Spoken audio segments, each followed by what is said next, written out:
দিব।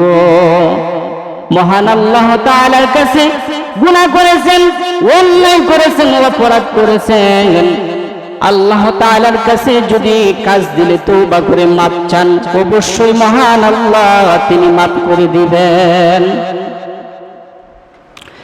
তাহলে বলতেছিলাম যে জুনাইদ বাগদাদী রাহমাতুল্লাহ আলাইহি যে চোরকেও আল্লাহ তাআলা হেদায়েত দান করেন কেমনে। জুনাইদ বাগদাদী রাহমাতুল্লাহ আলাইহি আল্লাহ তাআলার কাছে দোয়া করতেছেন, মেহেরবানি করে আল্লাহ তাকে তার একজন আল্লাহর ওলির দোয়ার বরকতে একজন নিকৃষ্ট চোরকেও আল্লাহ তাআলা হেদায়েত দান করে দিলেন। এদিক দিয়ে চোরও কান্নাকাটি করতেছে, জুনাইদ বাগদাদীও আল্লাহ তাআলার কাছে ক্ষমা চাইতেছেন যে তাকে হেদায়েত দান করেন। আল্লাহ তাআলা এই চোরকে হেদায়েত দিয়ে দিলেন, এমন হেদায়েত দিয়ে দিলেন যে চোর তখন ভালো মানুষে পরিণত হয়ে গেল। জুনাইদ বাগদাদী রাহমাতুল্লাহ আলাইহি বললেন, তুমি এখন বাড়িতে চলে যাও, তুমি এই হুকুমগুলি আল্লাহ তাআলার হুকুমগুলি মেনে চলবা। চোর তখন বলতেছেন, আল্লাহর ওলি, আমি অনেক গুনাহ করেছি, অন্যায় করেছি, নফসের সাথে জুলুম করেছি, আমি আল্লাহ তাআলার কাছে ওয়াদা করতেছি জীবনে আর কোনদিন অন্যায় অপরাধ করব না, পরের হক নষ্ট করব না, চুরি করব না। আমার আল্লাহ আর যতদিন পৃথিবীতে বেঁচে থাকবো ততদিন পর্যন্ত অন্যায় অত্যাচার করব না, মানুষের হক নষ্ট করব না। আল্লাহ তাআলা জুনাইদ বাগদাদী রাহমাতুল্লাহ আলাইহি বললেন, এখন চলে যাও বাড়িতে, তুমি গিয়ে ইবাদত করো, আল্লাহ তাআলার হুকুম মেনে চলিও। তখন ওই চোর বলতেছে, না, আমি আর বাড়িতে যাব না, আমি আপনার পায়ের নিকটে থাকবো, আপনার সেবা সবকিছু আপনার সেবা করে যাব, আমি মৃত্যুর আগ পর্যন্ত আপনার সেবা করব। জুনাইদ বাগদাদী রাহমাতুল্লাহ আলাইহি এই চোর সেবা করতে করতে এক সময় দেখা গেল একজন কামেল ওলি পরিণত হয়ে গেল। সুবহানাল্লাহ, একজন চোরকে আল্লাহ তাআলা হেদায়েত দিয়ে দিয়েছেন। আমরা যদি আল্লাহ তাআলার কাছে গুনাহ মাফের জন্য দোয়া করি, অবশ্যই মহান আল্লাহ তাআলা আমাদেরকেও মাফ করে দিবেন। وعلى آل إبراهيم إنك حميد مجيد اللهم بارك على محمد وعلى آل محمد كما باركت على إبراهيم وعلى آل إبراهيم إنك حميد مجيد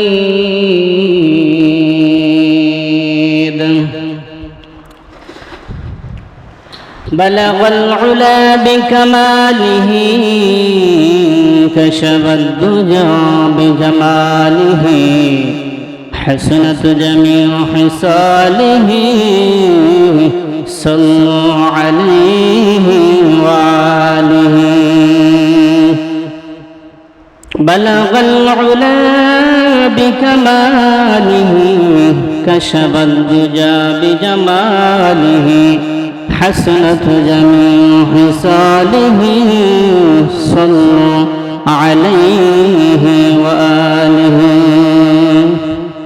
محترم হাজিরিন, সম্মানিত মুসল্লিগণ, মহান আল্লাহ তাআলার দরবারে লাখো কোটি শুকরিয়া যে মহান আল্লাহ তাআলা আমাদেরকে দুনিয়ার সকল ঝামেলা মুক্ত কাজ থেকে ফারেক করিয়া মহান আল্লাহ তাআলার ঘর মসজিদে জুমার নামাজের জন্য একত্রিত করেছেন। এজন্য আমরা দিল থেকে শুকরিয়া আদায় করি, সবাই বলি আলহামদুলিল্লাহ। আলহামদুলিল্লাহ, যে মহান আল্লাহ তাআলা আমাদেরকে আল্লাহ তাআলার ঘরে বসে দিনের আলোচনা শোনা এবং আল্লাহ তাআলার হুকুম পালন করার জন্য তৌফিক দিয়েছেন, সেই মহান দরবারে শুকরিয়া আদায় করেছি।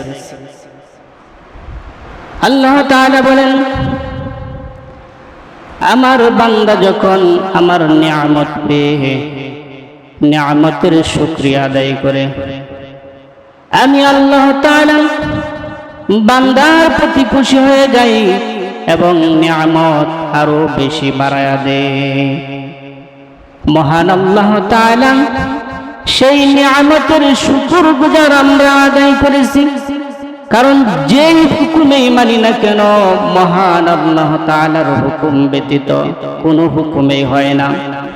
আমরা মসজিদে আসতে পেরেছি, মসজিদে যে আসার শক্তি কে দিয়েছেন? সেই শক্তি দিয়েছেন মহান আল্লাহ। অনেক মানুষ আছে তারা আল্লাহ তাআলার হুকুম আজকে জুমার নামাজ জামাতের সহিত আদায় করার সুযোগ হয় না, কারণ হাসপাতালের বিছানায় মৃত্যুর শয্যায় চটপট করতেছে। এই মুহূর্তে অনেক মানুষ এমন আছে, অনেক মানুষ প্যারালাইসিসে ভুগতেছে। এমন আছে অনেক মানুষ যে এমন রোগ হয়েছে যে চলার শক্তি নাই, হাঁটার শক্তি নাই। সব কিছু শক্তি কে দিয়েছেন? মহান আল্লাহ। আজকে যে আমরা জুমার নামাজের জন্য একত্রিত হইতে পেরেছি, একসাথে জামি মসজিদে এসে জামাতে নামাজ আদায় করব, কিন্তু অপেক্ষা করতেছি নামাজ আদায় করব।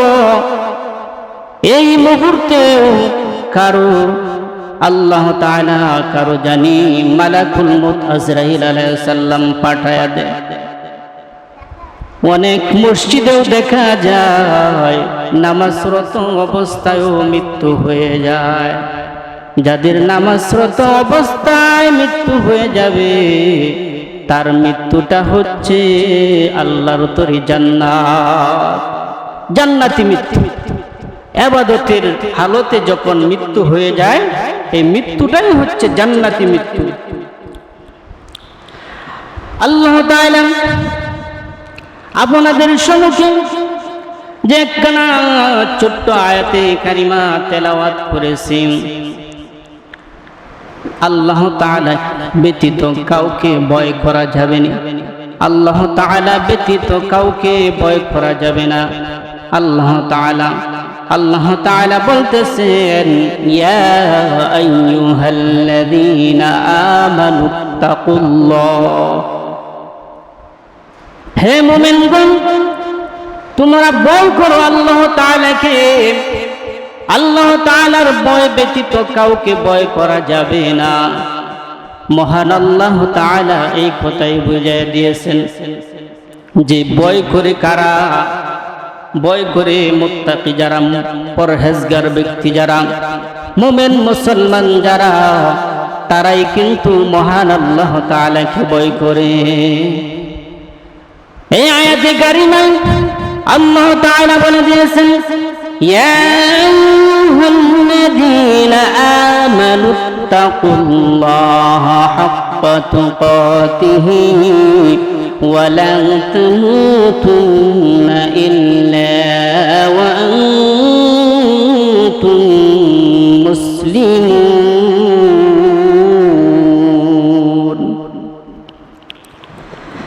হে মুমিনগণ তোমরা আল্লাহ তাআলাকে ভয় করো, ভয় করার মতো ভয় করো। ভয় না করে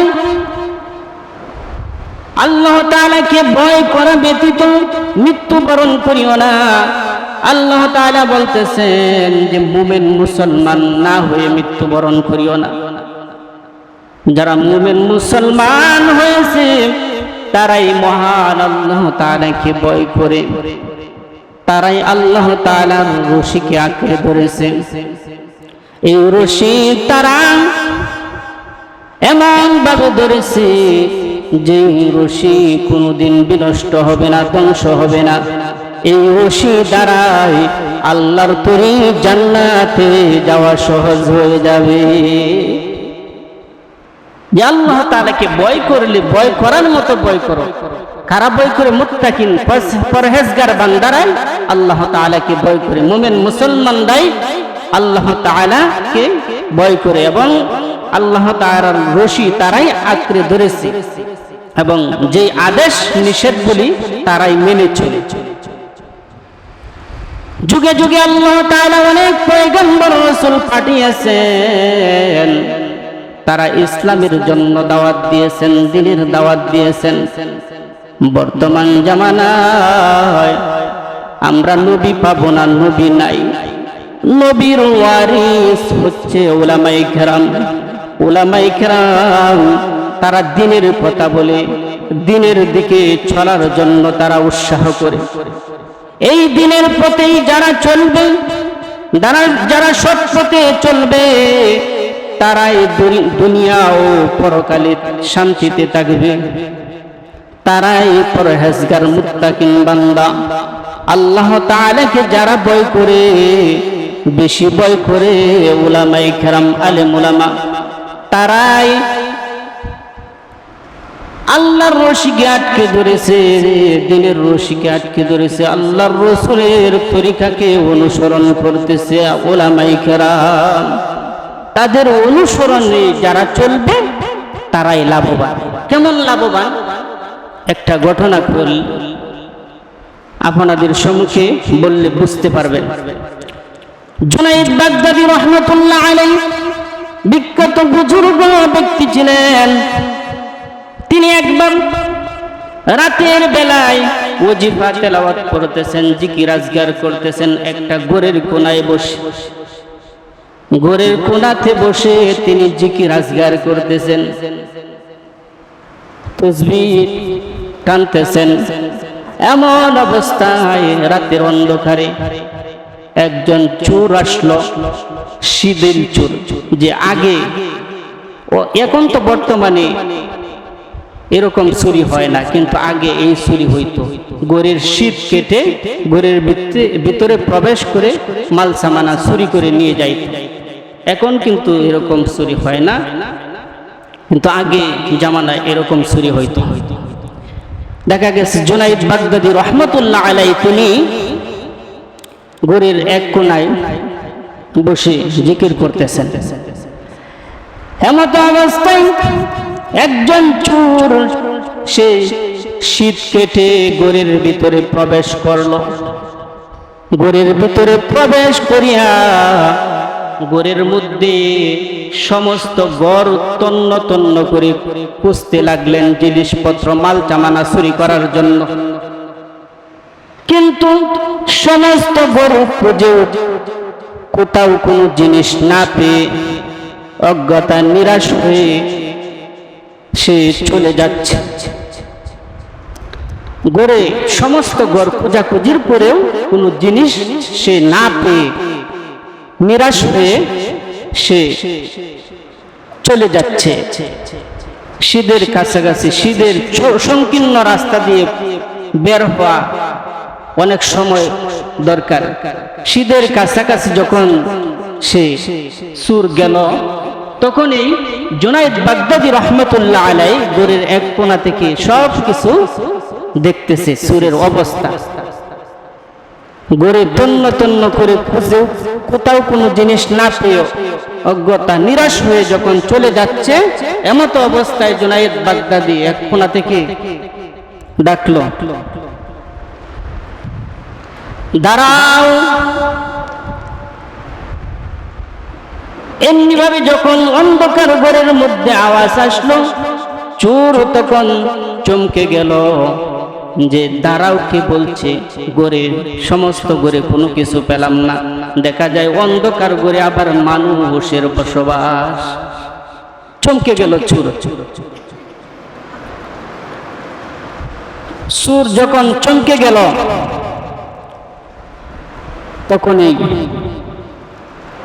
জুনায়েদ বাগদাদী রহমতুল্লাহ আলাইহি শীদের কাছে গিয়ে চোর যখন দাঁড়ানো অবস্থায়,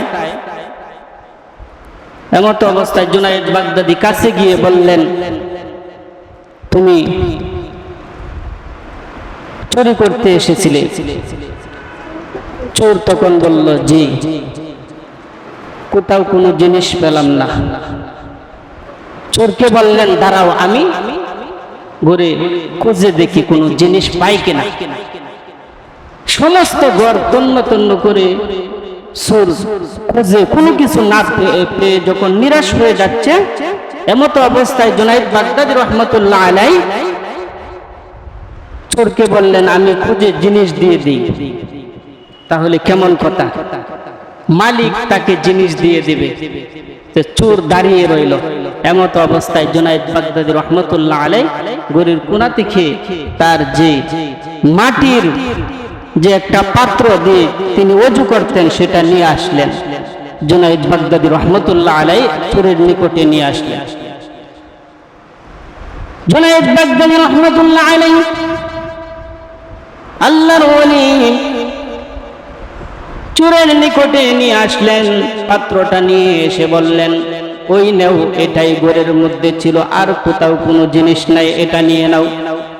চোর বলতেছে, এটা দিয়ে কি হবে? এটা দিয়ে কি হবে? এটা দিয়ে আমি কি করব? এটা মাটির পাত্র, এটা দিয়ে আমি কি করব? জুনায়েদ বাগদাদী রহমতুল্লাহ আলাইহি বললেন, আমি যা করি তুমিও তাই করবা। চোর তখন বললেন, আপনি এটা দিয়ে কি করেন? আমি এটা দিয়ে ওযু করি। চোর বলল, আমি তো ওযু করতে জানি না। জুনায়েদ বাগদাদী রহমতুল্লাহ আলাইহি চোরকে ওযু শিখালেন, কেমনে ওযু করতে হয় ওযু শিখালেন। চোর তখন বললেন, ওযু করলাম, এখন কি করব? জুনায়েদ বাগদাদী রহমতুল্লাহ আলাইহি বললেন, আমি যা করি তুমিও তাই করবা। জুনায়েদ বাগদাদী এদিক দিয়ে চোরকে নামাজে দাঁড় করাইয়া দিলেন, বললেন নামাজি। জুনায়েদ বাগদাদীও নামাজে দাঁড়াইলেন, দিক দিয়ে চোরও নামাজে দাঁড়িয়ে গেল। যেমনি ভাবে জুনায়েদ বাগদাদী রহমতুল্লাহ আলাইহি নামাজ পড়ে চোরকে নামাজে দাঁড় করে জুনায়েদ বাগদাদী এদিক দিয়ে দোয়া করতে লাগলেন, আল্লাহ তাআলার নিকট দোয়া করতে লাগলেন। আল্লাহ তাআলার কাছে জুনায়েদ বাগদাদী রহমতুল্লাহ আলাইহি বলতে লাগলেন, ইয়া আল্লাহ, আমার এতটুকুই ক্ষমতা ছিল, আমার ক্ষমতা শেষ, আমার ক্ষমতা শেষ, আপনার ক্ষমতা শুরু। তার মনের মধ্যে প্রভাব চলে না, আমি তার মনের প্রভাব কাটাইতে পারবো না। মনের মধ্যে তার চিন্তা চেতনা, সেটা দূর করার ব্যবস্থা একমাত্র আপনি আল্লাহ ছাড়া আর কেউ পারবে না। সে একজন চোর ছিল, বড় চোর। আমি তাকে নামাজের মধ্যে দাঁড় করিয়ে দিলাম।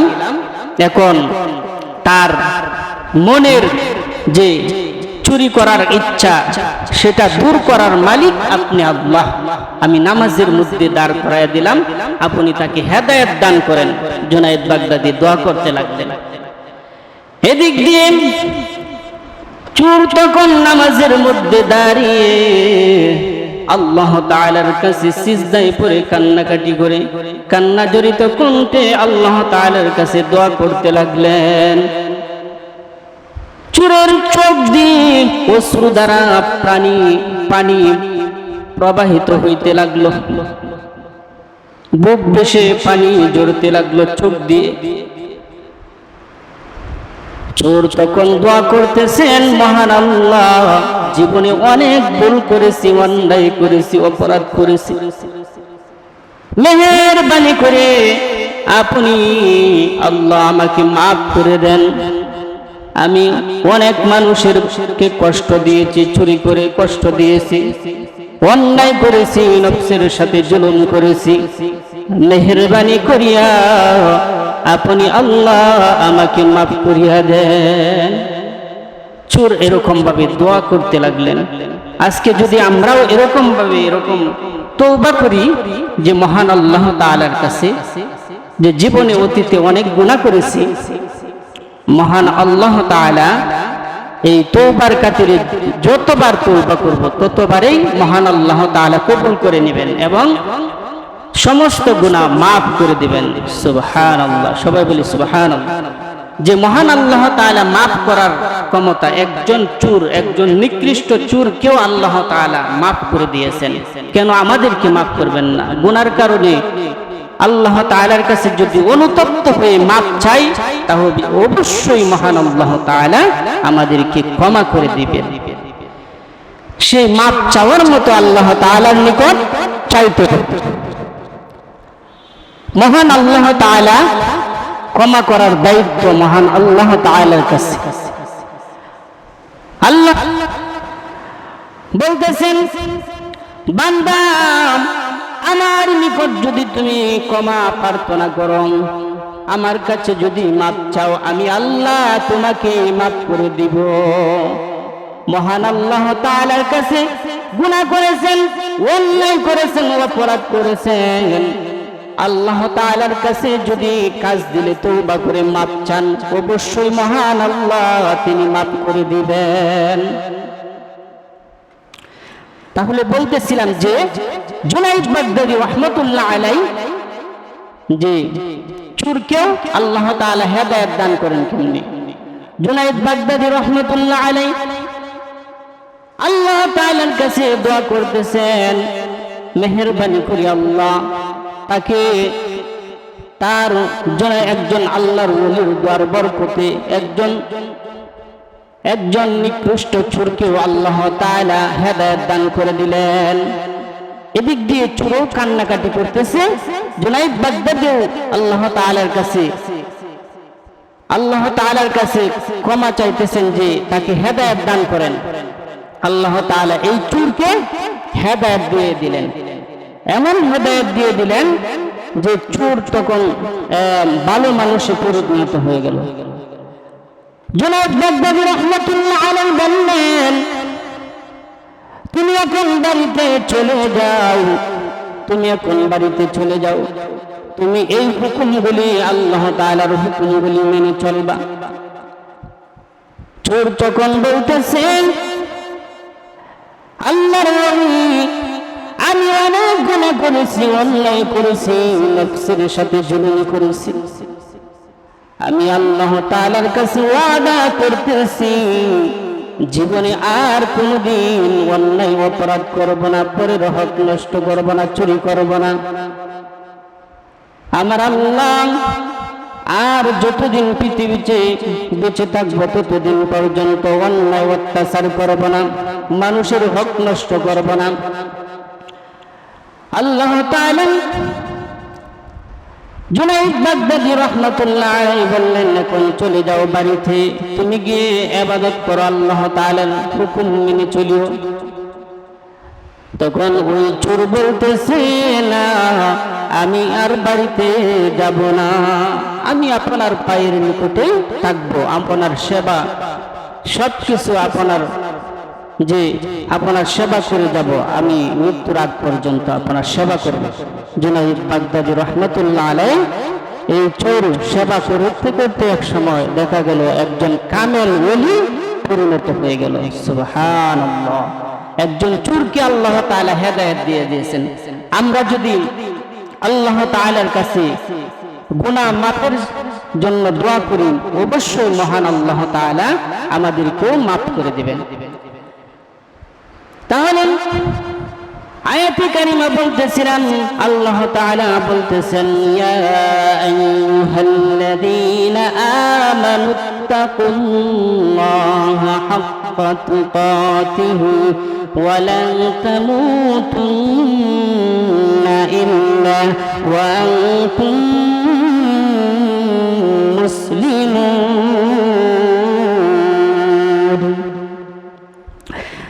হে মুমিন মুসলমানরা, তোমরা আল্লাহ তাআলাকে ভয় করো, যেমনি ভাবে ভয় করার দরকার এমনি ভাবে ভয় করো, এবং পরহেজগার মুত্তাকি এবং ইমানদার মুসলমান না হয়ে তোমরা মৃত্যুবরণ করিও না।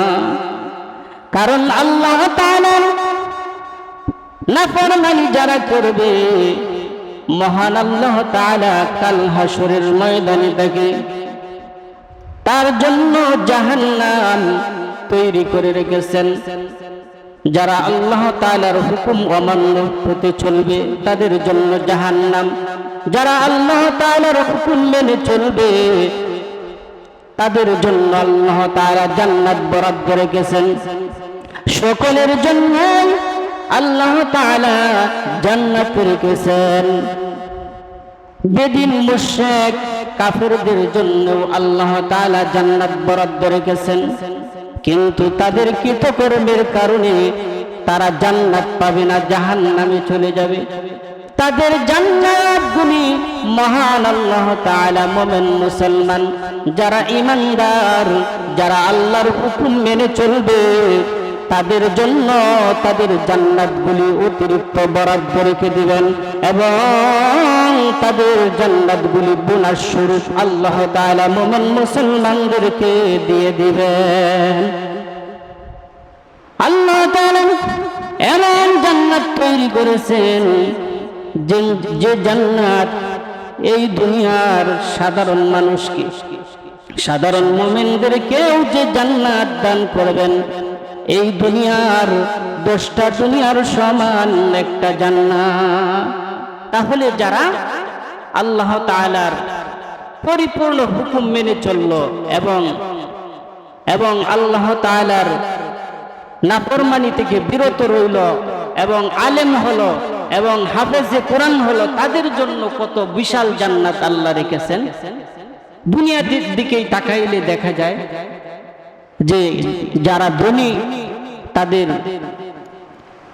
তাদের অর্থ সম্পদ বেশি এবং বিল্ডিং, বড় বড় বিল্ডিং দেখা যায় 10 তলা 20 তলা, দুনিয়ার মধ্যে অনেক প্রভাবশালী ব্যক্তি থাকে।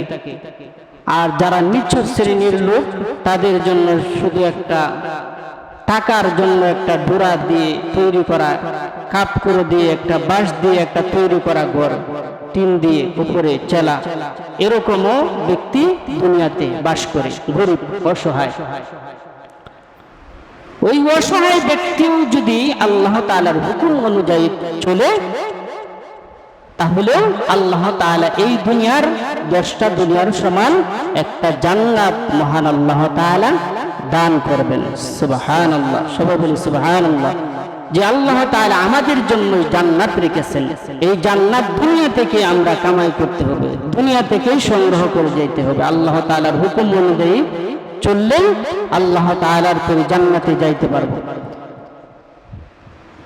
أول ما يحاسب به العبد يوم القيامة الصلاة। আল্লাহ রাসূল সাল্লাল্লাহু আলাইহি ওয়াসাল্লাম বলতেছেন, কাল হাসরের ময়দানে বান্দার সর্বপ্রথম নামাজের হিসাব হইবে। নামাজ যদি ঠিকভাবে আদায় হয়ে যায়, নামাজ যদি ঠিক হয়ে যায়, বাকি সব আমলগুলি মহান আল্লাহ তাআলা ঠিক করে নেবেন। সর্বপ্রথম নামাজের হিসাব হইবে কাল হাসরের ময়দানে। এই জন্য আমরা যারা আজকে জুমার নামাজ পড়তে এসেছি, 5 ওয়াক্ত নামাজ আমাদের উপর কিন্তু ফরজ। এই 5 ওয়াক্ত নামাজ আমরা অবশ্যই পড়তে হবে, না হয় আমরা গুনাহগার। আল্লাহ রাসূল সাল্লাল্লাহু আলাইহি ওয়াসাল্লাম হাদিস শরীফে ফরমায়েছেন যে যারা নামাজ পড়ে না তাদের পার্থক্যটা হচ্ছে, যারা নামাজ পড়ে না তারা শিরকের মধ্যে অন্তর্ভুক্ত রইল, কুফরের সাথে।